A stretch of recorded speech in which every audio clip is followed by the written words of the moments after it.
पता नहीं ये चारों रसोई में क्या करती रहती है। 1 घंटे से 1 कप चाय के लिए बोला था, अभी तक लेकर नहीं आई तुम्हारी माँ। अब यहाँ बैठे बैठे मेरा मुंह देखते रहोगे या जाकर देख कर भी आओगे? हाँ पापा जी, मैं देख कर आता हूँ। आज तो इन लोगों ने हद ही कर दी। अरे इतनी भी क्या इम्पोर्टेंट बात चलती रहती है इन लोगों की कि काम समय पे खत्म ही नहीं होता। मम्मी क्या कर रहे हो आप लोग? पापा कब से चाय का वेट कर रहे हो, उनको चाय दे दो ना। अरे मैं तो उनकी चाय से परेशान हो गई हूँ। कितनी बार चाय पियेंगे? सुबह 1 कप तो पी चुके हैं वो। अरे तो 1 कप और दे दो ना, 4 लोग, इतना तो कर ही सकते हो। अरे 4 लोग हैं तो क्या दिन भर काम ही करे? बात नहीं कर सकते क्या? भाभी हम सुबह निकल जाते हैं, उसके बाद पूरा दिन आप लोगों के पास टाइम होता है, तब करिए ना बात, कोई नहीं रोकेगा। अच्छा तो अब तुम बताओगी कि हम कब बात करें कब नहीं? अच्छा चल जा, अब चाय और नाश्ता दोनों लेकर आती हूँ। यहाँ खड़े होकर डिस्टर्ब मत कर हमें। अभी जाके बताता हूँ पापा को, आप ना उनसे ही डायरेक्ट बात कर लेना। अरे जा ना, डरती हूँ क्या उनसे? पापा चारों आपस में गप्पे लड़ा रही हैं, देखते हैं कब तक चाय नाश्ता आता है। अरे तो तूने पूछा नहीं क्या? अरे माँ ने भेज दिया, कहा ला रही हूँ, अब मैं क्या बोलूं? कुछ भी बोलता तो भाभियां बोलने लगती हैं। अच्छा, अब तुम हमारा नाम बदनाम करोगे हैं? क्या कहा हमने तुमसे? भाभी ऑफिस के लिए वैसे ही लेट हो रहा है, प्लीज नाश्ता दे दो। हम तो नाश्ता लेकर ही आए थे, यहाँ आके तो कुछ और ही सुनने को मिल गया। हमारी भी चाय दे दो, बन गई हो तो। हाँ पापा जी, आपकी भी चाय लाई हूँ, ये लीजिए। भगवान, क्या कर रही थी? कितनी देर पहले तो रसोई में गई थी। वो तो हमारे साथ ही थी, काम में हाथ बंटवा रही थी पापा जी। इन लोगों को बोलने दीजिए पापा, काम से ज्यादा इन लोगों के मुंह चलते हैं। पता नहीं पूरा दिन किचन में क्या करती रहती है, मैं तो परेशान हो गया हूँ। अब तुझे राखी ही सही करेगी, अब देखना। डरता हूँ क्या उससे? हाँ भी ना। मम्मी पापा आ गए, पापा आ गए मम्मी। हाँ पापा आ गया, तुम्हारे लिए टॉफी भी लाए हैं। पापा हमारे स्कूल में ना पिकनिक लेकर जा रहा है, लेकिन मम्मी ने मना कर दिया। हाँ क्योंकि अभी आप छोटे हो ना, इसलिए अभी मम्मा और पापा को भी अकेले कहीं नहीं जाने देती। मम्मा प्लीज जाने दो ना। अच्छा सुनो राखी, मुझे आज ना एक जगह पार्टी में जाना है, 5 मिनट में निकलूंगा। मम्मा मैं इतना बड़ा कब होऊंगा जब बिना किसी से पूछे कहीं भी जा सकूं? बेटा इतना बड़ा तो तेरा बाप भी नहीं हुआ। यश ये सुनकर हंस पड़ता है। मम्मा प्लीज। जिद मत करो, मुझे जाने दो रसोई में। और गर्ल्स क्या हो रहा है? लग रहा है खूब गप्पे शप्पे लड़ाए जा रहे हैं। आजा तू भी हमें ज्वाइन कर ले। क्यों नहीं करूंगी? इतनी कूल गर्ल गैंग को ज्वाइन करना मैं कैसे मिस कर सकती हूँ? क्या कब से कूल कूल कर रही है? ये बता पीयूष को क्या हुआ? अरे पीयूष को क्या होगा, मना ही किया है। ठीक किया, अभी बहुत छोटा है पिकनिक के लिए। क्या माँ जी आप भी राखी को डरा रही हैं? अरे पीयूष के साथ उसके टीचर्स और क्लासमेट्स भी तो होंगे ना, और अगर बच्चों को अकेले छोड़ेंगे नहीं तो वो स्ट्रांग कैसे बनेंगे? नहीं भाभी, मुझे बहुत डर लगता है। डर बाकी पेरेंट्स को भी लगता होगा ना, लेकिन इसका मतलब ये तो नहीं कि हम बच्चों को बांध के रख दे। अरे बस कर प्रियंका, राखी का मन नहीं है तो उस पर दबाव मत डाल। हाँ भाभी, ऐसा करूंगी कि पिकनिक वाले दिन मैं पीयूष को कहीं घुमाने ले जाऊंगी। हाँ चल ये भी ठीक है। हाँ ये ठीक रहेगा। अच्छा अब ये बताओ, आज रात के खाने में क्या बनेगा? आज बनेगी खीर पूड़ी और सब्जी। अरे वाह, तब तो मजा ही आएगा। हाँ लेकिन बनाना भी हमको, ये तो ज्यादा मजा नहीं आएगा। अरे तो हम चारों मजेदार बना देंगे। अरे बड़ी किस्मत से हमारी इतनी बढ़िया जोड़ी बनी है, एकदम मायके जैसा लगता है। मायके की कमी खली नहीं जब से तुम सब लोग आई हो। सही कह रही हो माँ जी, मैं तो जब घर जाती हूँ ना तो आप लोगों को बहुत मिस करती हूँ। सच में रसोई में रोज खाना बनाते बनाते वो चटर पटर बातें कभी भूलेंगे नहीं हम। अरे भाग्यवान, जरा 1 कप चाय मिलेगी क्या? खाने के टाइम पे चाय कौन पीता है? अरे चाय का कोई टाइम थोड़ी ना होता, वो तो जब मन किया तब पी लिया। अब एक काम कर रही हूँ, कुछ देर में भिजवाती हूँ। अरे वाह, यह हुई ना धर्मपत्नी वाली बात। 1 घंटे बाद। अरे भाग्यवान, अभी तक चाय नहीं बनी क्या? अरे हाँ, मैं तो भूल ही गई थी कि मुझे चाय भी बनानी है। सच में तुम लोगों के साथ काम में ना समय का पता ही नहीं चलता। माँ जी हम काम कम और गप्पे ज्यादा लड़ाते हैं, काम तो रहता ही नहीं। अच्छा जल्दी से पूड़ियाँ बेल लो और छान लो, तब तक मैं उनसे बात करके आती हूँ। चाय ना मिलने पर ना पक्का मुंह बन गया होगा उनका। हाँ माँ जी आप जाइए, इससे पहले कि पापा जी गुस्सा करते करते यहाँ तक आ जाए। क्या कह रहे इतनी देर से? इतनी देर पहले बोला था, अब तक नहीं बनी चाय? अरे आज रसोई में बहुत काम था, स्वादिष्ट सब्जी, करारी पूड़ी और मीठी मीठी खीर बन रही है। अब चाय क्या पियोगे, सीधा खाना ही खा लेना। देखो, खाने में तुम क्यों ना 56 भोग बनाओ, लेकिन चाय की अपनी अलग जगह है। चाय के साथ मैं कोई कॉम्प्रोमाइज नहीं सहूंगा। अरे तो इतनी गर्मी में भट्टे जैसी रसोई में अब चाय बनाऊं क्या मैं? इतना तो ना हो पाएगा। और दिन भर रसोई को जो अपना घर बना लिया, रोज जो वो चटर पटर चलती है तुम्हारे, उसका क्या? मैंने 1 कप चाय के लिए बोल दिया तो अचानक रसोई भट्टे जैसे लगने लगी। हिपोक्रेसी की सीमा होती है। अरे भाई अब क्या बहस करनी है आपके साथ, लाओ चलो बना देती हूँ चाय। नहीं नहीं नहीं, अब जबरदस्ती क्यों? जब मानी नहीं है तो मत बनाओ। ठीक है, अब तुम इतना कह रहे हो तो नहीं बनाती। अरे अब क्या हुआ? होगा क्या, चाय नहीं मिली, कम से कम खाना तो लगा दो। अच्छा अच्छा ठीक है, लगवाती हूँ ना कुछ देर बाद। क्या हुआ माँ जी, क्या कह रहे थे पापा जी? अरे खाना लगाने को बोल रहे हैं। ठीक है माँ जी, तो चलिए खाना लगा देते हैं। अरे रुक जरा, इतना खाना बनाया है, थोड़ा 5 मिनट बैठ भी जा, लगातार काम करेगी तो थक जाएगी। माँ जी आप भी ना, पापा जी इंतजार कर रहे हैं, उनको वेट क्यों करवा रही हैं आप? अरे 5 मिनट तो रुक ही सकते हैं ना, चुप रहो तुम लोग। माँ जी आपकी आदत भी ना बिगड़ गई है, आप सिर्फ बैठ के हमारे साथ गप्पे लड़ाना चाहती हैं। बुढ़ापे में अगर ऐसी बहुएं मिल जाएगी तो गप्पे लड़ाने का मन क्यों नहीं करेगा भाई? अच्छा माँ जी चलिए अब लगा देते हैं खाना, नहीं तो पापा जी गुस्सा करेंगे। अच्छा चल भाई लगा दे, खाना खा ही लेते हैं। भैया आज क्या बनाए खाने में, ले आओ जल्दी से, बहुत भूख लगी है। अरे बेटा वो तो गप्पे चल रहे होंगे, थोड़ा सब्र कर ले। पापा बहुत अच्छे से जानते हैं इन लोगों में क्या चलता रहता है। वो तो लग ही रहा है, देखना बता भी तो रहे। अरे तुम लोग तो काम पे जाते हो, मैं रहता हूँ घर पे, मैं सब देखता हूँ। सुबह होते नहीं कि इन लोगों की गप्पेबाजी शुरू हो जाती है। अगर एक बार इनकी ट्रेन निकल गई तो वो रुकती नहीं। कर ली मेरे बेटों से मेरी बुराई? अरे क्या मिलता है आपको ऐसा करके? सुकून मिलता है। अब ये सब करके ही सुकून पाओगे क्या? अरे माँ छोड़ो ना, ये बताओ क्या बना है। अरे अभी आएगा तो देख लेना, तब से क्या पूछे जा रहे हो? माँ गुस्सा तो मत करिए। अब तो भी मुझे सिखाएगा? तुम लोग ये बताओ पहले कि क्या बोल रहे थे हमारे बारे में? माँ आपके बारे में ही बोल रहे थे कि आप लोग पूरा पूरा दिन सिर्फ गप्पे लड़ाती हो। अच्छा तो इनसे बोल दे क्यों ना लड़ाए हम गप्पे, और इनको दिक्कत क्या है उससे? कुछ नहीं, बस चाय नहीं मिलती ये कह रहे थे। अच्छा बेटा, मैंने कब कहा ऐसा? अरे भाग्यवान छोड़ो भी। अरे क्यों छोड़ दूं भाई, आप एक भी मौका छोड़ते हैं जो मैं छोड़ दूं? और जरा बताइए अब आपको क्या दिक्कत है हमसे? हाँ अरे भाग्यवान, मुझे कोई दिक्कत नहीं है। मैं तो बहुत खुश नसीब हूँ कि मुझे तुम्हारे जैसी पत्नी और इतनी अच्छी बहुएं मिली है जो मिलजुल कर घर चलाती है, वरना आज के जमाने में ऐसा कहाँ होता है भाई। हाँ पापा ये तो आपने ठीक कहा। अगर ऐसा है तो बुराई क्यों कर रहे थे? अरे भाग्यवान, किसकी इतनी हिम्मत के कोई बुराई करेगा? वो तो हम बस ऐसे ही मजाक कर रहे थे। हाँ माँ आप भी ना। ये लीजिए खाना हाजिर है। अरे वाह, इतना बढ़िया बढ़िया खाना बना है, सच में आज तो मजा ही आ जाएगा। हाँ मजा तो आएगा ही। तुम लोग ऐसे ही मिलकर रहा करो, और क्या चाहिए किसी को। मैं तो बचपन से ही जानती थी हम तीनों में सबसे पहले तू ही विदा होगी। क्या मतलब? मतलब ये कि बेटा जब आप ऑफिस को जा रही थी तब शर्मा जी के बेटे निखिल की नजर आप पर पड़ी और उस मिस्टर से रहा नहीं गया और वो सीधा आपका हाथ मांगने हमारे पास आ गया। शर्मा जी वो जो हमारे घर से 10 मिनट की दूरी पर रहते हैं? हाँ बेटा वही लोग। इतना अच्छा परिवार ये तो किसी से छुपा ही नहीं है। घर में इतनी सुख शांति है। 2 भाइयों का परिवार है, एक बहन है जिसकी शादी हो चुकी है। तो ये महफिल इसलिए जमी है, इतने सारे लोग मुझे मनाने के लिए बुलाए गए हैं। हाँ बेटा मान भी जा, देख तेरी किस्मत से ना रिश्ता आया है, वरना माँ बाप को न जाने कितनी भाग दौड़ करनी पड़ती है बेटी के लिए अच्छा घर ढूंढने को। और यहाँ तो सामने से लड़का आ गया रिश्ता लेकर, बड़ा चाहता है तुझे, पिछले 1 हफ्ते से घर के चक्कर काट रहा है बेचारा। ठीक है आप सब इतना कह रहे हैं तो मैं निखिल से एक बार मिल लेती हूँ।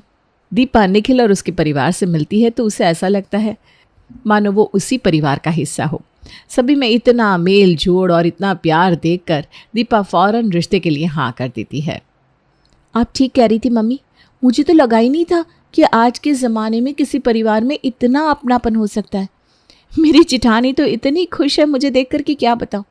और मेरी ननद, वो तो पहली मुलाकात में ही मेरे लिए शादी वाले लहंगे की फ़ोटो लेकर आई थी कि कौन सा डिज़ाइन फाइनल करूं। दीपा को निखिल का परिवार भा जाता है और बिना देरी किए शादी की डेट निकाल ली जाती है और शादी अच्छी तरह संपन्न हो जाती है। दुल्हन बनकर दीपा अपने ससुराल आ जाती है। अगली सुबह गहनों के 2 डिब्बे और एक साड़ी लेकर ईशा दीपा के पास पहुंचती है। ये लो दीपा, इसमें से जो ज्वेलरी पसंद आए उसे इस साड़ी के साथ पहनकर बाहर आ जाओ। आज तुम्हारी मुंह दिखाई और पहली रसोई की रस्म है। भाभी, मैंने तो अपने मायके में कभी ज़्यादा खाना वाना नहीं बनाया, तो मुझे आइडिया ही नहीं है। आप बताइए ना क्या बनाऊं मैं। अरे क्या बनाना है, हमारे घर में खाना बनाने वाली तो आती है। तू बस जाकर चाय बना दे, हो जाएगा मुंह मीठा सबका। दीपा बाहर आकर सभी के लिए चाय बनाती है और चाय पीकर ही सब इतने खुश हो जाते हैं कि क्या कहना। बड़ी स्वादिष्ट चाय बनाई है बहू तुमने, और रसोई का काम जरा आराम से किया करो, जलवल मत जाना। जी। ये पकड़ बहू, सगुण तेरी पहली रसोई के नाम। और इसी तरह दीपा के अपने ससुराल में 2 दिन निकल जाते हैं। तीसरे दिन वो निखिल के साथ हनीमून पर चली जाती है। हनीमून से लौटने के बाद निकी का फ़ोन दीपा को आता है। तो अब हर चीज़ पर नज़र रखना, असली चीज़ें अब बदलेगी। अरे कुछ नहीं बदल रहा है मेरे यहाँ, सब बहुत अच्छा है। तू ना बेकार में घबरा रही है। रात को खाने के टेबल पर सभी एक साथ मिलकर निखिल और दीपा के हनीमून के फोटोज़ देखते हैं। इन तस्वीरों को देखकर ना अब मेरा भी घूमने का मन हो गया। जेब ढीली करने के लिए रेडी रहिए विपुल साहब। और यही हल्की फुल्की हंसी मजाक के साथ रात बीत जाती है। रात को पानी भरने के लिए दीपा किचन की ओर जाती है। तभी उसे अपने जेठ जेठानी के कमरे से झगड़े की आवाज़ आती है। दीपा कान लगाकर सुनने की कोशिश करती है कि उसकी जेठानी और जेठ के बीच में झगड़ा क्यों हो रहा है। मुझे कुछ नहीं पता, मुझे सिंगापुर घूमकर आना है तो आना है। अरे अभी निखिल की शादी के पहले ही तो हम घूम कर आए थे ना ईशा। नई बहू को 2 लाख का सोना भी चढ़ाया है मैंने। अभी तो मेरे बजट से बाहर है घूमना फिरना। तुम कहती हो तो कल मूवी चलते हैं बस। ये सब मैं नहीं जानती। सिंगापुर नहीं तो गोवा, कहीं तो मैं घूमने जाऊंगी। मेरी सारी सहेलियां रोज घूम रही हैं, मुझे भी तो वो स्टैंडर्ड मेंटेन करना होगा। यू ओनली लिव वंस, एक ही तो है जिंदगी, मुझे जीने दो ना। कोई कह नहीं सकता कि दीदी और जेठ जी में इस तरह बहस होती होगी। किसी ने ठीक ही कहा है, जो दिखता है वो होता नहीं। पर मैं भी ना कुछ ज़्यादा ही सोच रही हूँ, शायद ये एक नॉर्मल आर्ग्यूमेंट ही हो। तभी पीछे से निखिल वहाँ आता है। नहीं दीपा, ये कोई नॉर्मल आर्ग्यूमेंट नहीं है। ये वही सच्चाई है जो भैया भाभी सभी से छुपाते। सब कुछ जितना अच्छा दिखता है ना, उतना अच्छा होता नहीं। अगली सुबह ईशा चाय का कप लेकर रसोई से बाहर आकर बैठती है कि संध्या उसे टोकते हुए कहती है, अरे कब करेगी बच्चा तो बहू? देख अब तो तेरे देवर की शादी भी हो गई है क्या नहीं? दोनों भाई साथ ही में बच्चा कर लेंगे तो एक काम खत्म होगा। यहाँ पति पत्नी के बीच बन नहीं रही और एक बच्चा भी कर ले। अरे अभी हम दोनों रो रहे हैं, फिर हम तीनों रोएंगे। जैसे ही ईशा ये बात कहती है, उसके पीछे खड़ी दीपा ये बात सुन लेती है। मम्मी जी, मुझे लगता है कि बच्चा तभी करना चाहिए जब आप तैयार हो, और कोई कपल शादी के दूसरे दिन भी हो सकता है या 5 साल बाद भी नहीं। हाँ बेटा, वो बात तो है, पर उम्र रहते सारे काम हो जाए ना तो दिक्कत नहीं आती। अब तुम दोनों मुझे बच्चों का मुंह दिखा दो। मैंने तो उम्र रहते रहते विपुल की शादी कर दी थी। वो भी बड़ा नाराज़ रहता था मुझसे। फिर उसे भी एहसास हो गया कि हाँ भाई, शादी करनी ज़रूरी है। तेरी ननद का भी यही हाल था, बड़ी रूठी रहती थी मुझसे कि मम्मी तुमने मेरी शादी करा दी। अब देखो कितनी खुश रहती है जवाई जी के साथ। अभी तुम दोनों जवान हो और मैं भी कुछ ज़्यादा बूढ़ी नहीं हुई, तो बच्चा पल जाएगा। हो गया संध्या जी, सुना लिया दोनों बहुओं को, अब जाने भी दीजिए। इसी तरह कुछ दिन बीत जाते हैं और एक रोज़ नेहा अपनी भाभीयों से मिलने अपने मायके आती है। अरे दीदी आप आइए, अच्छा हुआ आप आ गई। ये वीडियो कॉल पर आपसे बातें कर करके मैं तो परेशानी हो गई थी। शादी के वक्त भी आपसे मिल नहीं पाई, फेरों के बाद ही आप निकल गई थी ना, 1-2 दिन तो रुकती। वो क्या है ना बहू, दामाद जी 1 सेकंड भी नेहा से दूर नहीं रह पाते। तभी नेहा अचानक बाथरूम की ओर दौड़ कर भागती है। दीपा भी अपनी ननद के पीछे बाथरूम तक जाती है। दरवाजा खोलिए दीदी, क्या हुआ आपको? ठीक तो है ना आप? उल्टियाँ हो रही है क्या? कहीं गुड न्यूज़? मैं अभी सबको बताती हूँ। भाभी, ये बात बाहर नहीं जानी चाहिए। और फिर बाथरूम से बाहर आकर नेहा दीपा से कहती है, मेरा मतलब है भाभी, अभी तो बस मुझे उल्टी हुई है, कंफर्मेशन थोड़ी ना है कि मैं प्रेग्नेंट हूँ। मैं चाहती हूँ कि आपके जीजा जी को मैं ही सरप्राइज़ दूँ। फिर ठीक है भाई, इस सरप्राइज़ को मैं ख़राब नहीं करूँगी। मैं बाज़ार से टेस्टिंग किट मंगवा लेती हूँ, आप टेस्ट कर लीजिए। अगर कंफर्म हो गया तो रात को डिनर पर चलेंगे, जीजू को भी डायरेक्टली वहीं बुला लेंगे और आप उन्हें वही सरप्राइज़ दे दीजिएगा। दीपा ये बात किसी को नहीं बताती, पर उसकी पेट में बात पचती भी नहीं। वो सीधा अपने पति को कॉल करके इस बारे में बता देती है, जिस पर निखिल कहता है, कंसीव करना ही बड़ी बात नहीं है दीपा, खुशी तो तब होगी जब बच्चा दीदी के पेट में ठहरेगा। ठहरेगा मतलब? क्यों नहीं ठहरेगा? दीदी की बॉडी इतनी स्ट्रांग नहीं है। वो पहले भी 3 बार प्रेग्नेंट हो चुकी है, पर दूसरे तीसरे महीने में उनका अबॉर्शन हो जाता है। ओह, अब समझ में आया कि दीदी इस बात को छुपाना क्यों चाह रही थी। ओह माय गॉड, दीदी के साथ तो बहुत गलत हुआ है निखिल। भगवान करे आगे सब कुछ अच्छा हो। तुम जब से घर में आई हो मुझे तो सब अच्छा होता ही दिख रहा है। मुझे विश्वास है कि अब सब अच्छा होगा। प्लान के मुताबिक सभी रात को डिनर के लिए निकलते हैं। पूरे रास्ते नेहा अपने पति को कॉल लगाती रहती है। सब ठीक तो है ना दीदी? हाँ भाभी, कोई प्रॉब्लम की बात नहीं है। वो क्या ना, ऑफिस से आने में शायद उन्हें देर हो जाए। सभी रेस्टोरेंट पहुंचने के बाद पूरे आधे घंटे तक घर के इकलौते दामाद के आने का इंतज़ार करते रहते हैं। माफ़ कीजिएगा मम्मी जी, पापा जी, मेरे साले साहब ज़रा देर हो गई। वो क्या है ना, अपनी मैडम के लिए गुलाब खरीद रहा था। ये लो नेहा, तुम्हारे लिए। अपने ननद और नंदोई के बीच में प्यार देखकर दीपा को बड़ा अच्छा लगता है। सब मिलकर खाना खा रहे थे कि मजाक मजाक में नेहा कुछ कहने वाली थी कि सुशील उसे आंख दिखा देता है, जो दीपा देख लेती है। जीजू बार बार दीदी को आंखें क्यों दिखा रहे हैं? कहीं कुछ गड़बड़ तो नहीं? तभी दीपा का फ़ोन नीचे गिर जाता है। वो जैसे ही फ़ोन उठाने नीचे देखती है तो देखती है कि टेबल के नीचे से सुशील नेहा का हाथ मरोड़ रहा था। अरे, दीदी के हाथ से तो खून आ रहा है। ये क्या कर रहे हैं जीजू? कहीं यहाँ भी वही तो नहीं हो रहा जो दीदी और जेठ जी के बीच होता रहता है। सभी खाना खाकर बाहर निकलने लगते हैं कि सुशील कहता है, आप सब निकलिए, मैं नेहा को यहीं से घर ले जाता हूँ। सुशील की बात मानकर सभी निकल जाते हैं, पर दीपा टॉयलेट जाने के बहाने अंदर ही रुक जाती है, जहाँ वो देखती है कि सुशील नेहा के साथ बदतमीजी कर रहा है। ज़्यादा खुश मत हो, अगर तुम्हारे पेट में लड़की निकली ना तो अबॉर्शन के लिए तैयार रहना। मतलब इस घर में कुछ भी ठीक नहीं है। यहाँ दीदी परेशान है, वहाँ दीदी जेठ जी के पीछे लगी रहती है, और सामने सब कुछ इतना अच्छा दिखता है मानो इससे अच्छा परिवार कहीं हो ही ना। अब मुझे सब कुछ ठीक करना ही होगा।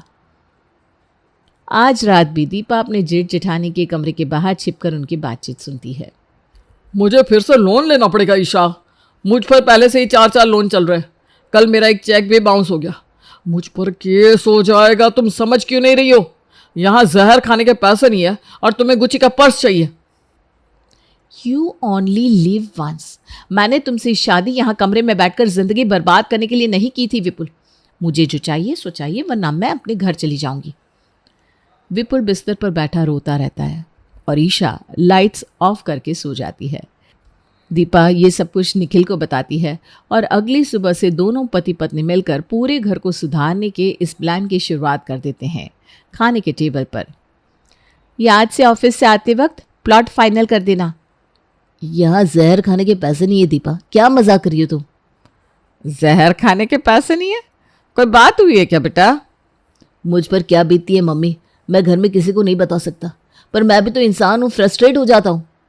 तुम्हारा भी चालू रहता है, बच्चा कर लो बच्चा कर लो, पर किसके जीवन में क्या चल रहा है कभी तो पूछो मम्मी। कुछ भी ठीक नहीं चल रहा मेरी लाइफ में। एक तरफ मम्मी और एक तरफ तुम दीपा, हर रोज कुछ ना कुछ चाहिए तुम्हें। अरे हनीमून के बाद हम कहीं गए हैं क्या? हर रोज तुम्हारे ड्रामे। यहाँ मेरी फ्रेंड्स ब्रांडेड कपड़े पहनती है, 4 BHK फ्लैट में रहती है, और हम जॉइंट फैमिली के घर में। कम से कम एक प्लॉट लेकर एक पार्टी तो थ्रो करे। लोगों के बीच स्टैंडर्ड मेंटेन करने के लिए प्रॉपर्टी खरीदते रहना पड़ता है। दीपा निखिल को लगातार सभी के सामने टोकती रहती है। खाना छोड़कर निखिल गुस्से में उठकर चला जाता है और इस तरह ये सिलसिला रोज चलने लगता है। दीपा के इस नेचर से परेशान होकर सभी उसे ताना देने लगते हैं। एक शाम दीपा अपनी जेठानी के कमरे में जाती है और उसे कहती है, चलिए ना भाभी, कहीं घूमने का प्लान करते हैं। दिन भर घर पर बैठे बैठे मैं तो बोर हो जाती हूँ। आज ही बुलाया मैंने निखिल को 50,000 विड्रॉ करने के लिए। मुझे बोलना तो नहीं चाहिए दीपा, पर तुम देख रही हो क्या हालत है निखिल की बेचारे की। उसके पास नए कपड़े लेने तक के पैसे नहीं है। शादी में आए कपड़े ही अब तक यूज़ कर रहा है। वैसे ही ना भाभी, जैसे भैया जूते इतने पुराने हो जाने के बावजूद बार बार मोचे से बनवा कर पिछले न जाने कितने दिनों से यूज़ कर रहे हैं। क्यों शॉक्ड हो गई भाभी? मैंने निखिल के साथ वही किया जो आप जीत जी के साथ कर रही थी। मुझ में खुद को देखकर आपने मुझे कैसे टोक दिया। निखिल की फाइनेंशियल कंडीशन बहुत अच्छी है, पर मैं उसे किसी भी चीज़ के लिए कभी फोर्स नहीं करती। मुझे माफ़ कर दो दीपा, मैं समझी ही नहीं। अनजाने में मैंने विपुल पर बहुत प्रेशर डाल दिया था। कोई बात नहीं दीदी, और आप टेंशन मत लीजिए। निखिल के ड्रामा को देखकर मम्मी जी भी समझ चुकी हैं कि अब इस घर में पति पत्नी के बीच कुछ ठीक नहीं है, तो बच्चा कहाँ से आएगा। पर अब हम सबको मिलकर दीदी की लाइफ सुधारनी होगी। दीपा अपनी ननद और नंदोई के बीच हुए वाक़ये को अपनी जिठानी को बताती है। दीदी शादी के पहले किसी और लड़के से प्यार करती थी, पर वो सेटल नहीं था, और मम्मी जी का वही 25 होते ही शादी करनी है सो करनी है। दीदी पहले फ़ोन करके बहुत रोती थी। शायद वही कारण होगा कि जीजू उनके साथ अच्छा व्यवहार नहीं करते होंगे, पर मम्मी जी ने कहा कि शुरू में ऐसा होता है, और फिर वही हुआ। दीदी ने बोलना ही बंद कर दिया, हम सब की तरह। पर जीजू सिर्फ दीदी के साथ मिसबिहेव नहीं करते, उन्होंने दीदी के 3 बच्चे अबॉर्ट करवाए क्योंकि वो तीनों बेटी थी, और वो इस बार फिर से ऐसा कुछ कर सकते हैं। मैं ना अचानक से दीदी के घर जाती हूँ, इसी तरह जो भी सच होगा वो सामने आ जाएगा। और दीपा और ईशा अचानक अपनी ननद के घर पहुँचती है, जहाँ वो देखती है कि सुशील ननद पर चिल्ला रहा है, और चिल्लाते चिल्लाते वो नेहा को धक्का भी दे देता है। दरवाजे पर खड़ी दीपा भागते हुए अपनी ननद को पकड़ लेती है। दीदी, आपके शरीर में नीले निशान, जीजू आपको मारते हैं क्या? बहुत हुआ दीदी, अब आप यहाँ नहीं रहेंगी, चलिए यहाँ से।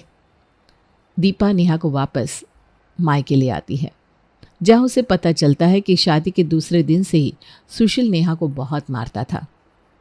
अब तो वापस उस घर में नहीं जाएगी बेटा। तेरी माँ को तेरी शादी की इतनी जल्दी थी कि हड़बड़ी में हमने तेरा जीवन बर्बाद कर दिया। अब तू यहीं रहेगी हमारे साथ। हाँ बिल्कुल, तुम डाइवर्स के पेपर्स तैयार करो। पर दीदी का बच्चा जब इस दुनिया में आएगा, अपना होश संभालेगा और अपने बाप को ढूंढेगा, तब उसे अपना बाप भी मिलेगा। हम दीदी की दूसरी शादी करवाएंगे। अब दीदी का जीवन सुधरेगा। निखिल ने पता लगा लिया है, दीदी जिससे प्यार करती थी वो अभी भी कुंवारा है, और दीदी के बच्चे को एक्सेप्ट करने को तैयार भी है। इसी महीने होगी शादी। और सभी तैयार हो जाते हैं, और 15 दिन के बाद नेहा की शादी उसके एक्स बॉयफ्रेंड से हो जाती है। विदाई के वक्त नेहा रो रो कर दीपा के गले लगकर उसका शुक्रिया अदा करती है। जो फर्ज मेरे घर वाले भूल गए थे वो आपने निभा दिया भाभी। आप मेरी भाभी नहीं, बहन है। जिस दिन ये बच्चा दुनिया में आएगा उसे मैं आपकी गोद में रख दूंगी। ऐसे तो कायदे में मैं आपसे बड़ी हूँ, पर आज मैं आपके पैर छूती हूँ। अरे ये क्या कर रही हैं आप दीदी? सही कह रही है वो बहू, तुम हमारी पीठ पीछे इतना कुछ कर रही थी। लोग जो नेकी करते हैं ना वो खुद के लिए करते हैं, और तूने तो ये सारी की सारी नेकी अपने ससुराल वालों के लिए की। अपने जेठ जेठानी के रिश्ते को अच्छा करने के लिए तू हमारी नज़र में बुरी बन गई। अपना ननद का रिश्ता बचाने के लिए क्या कुछ नहीं किया तूने। भगवान जाने क्या अच्छे कर्म किए थे मैंने, जो तू मेरे घर आई। ये भगवान की सीख समझिए संध्या जी, और ये सीख सबको समझनी चाहिए कि घर में अगर सब कुछ अच्छा चल रहा है तो उसे अच्छा नहीं मान लेना चाहिए। सभी से पूछना चाहिए कि उनके मन में क्या चल रहा है। अंदर ही अंदर सब बिखर जाए, उससे अच्छा कि सामने हो, ताकि कोई उसे सुधार तो सके।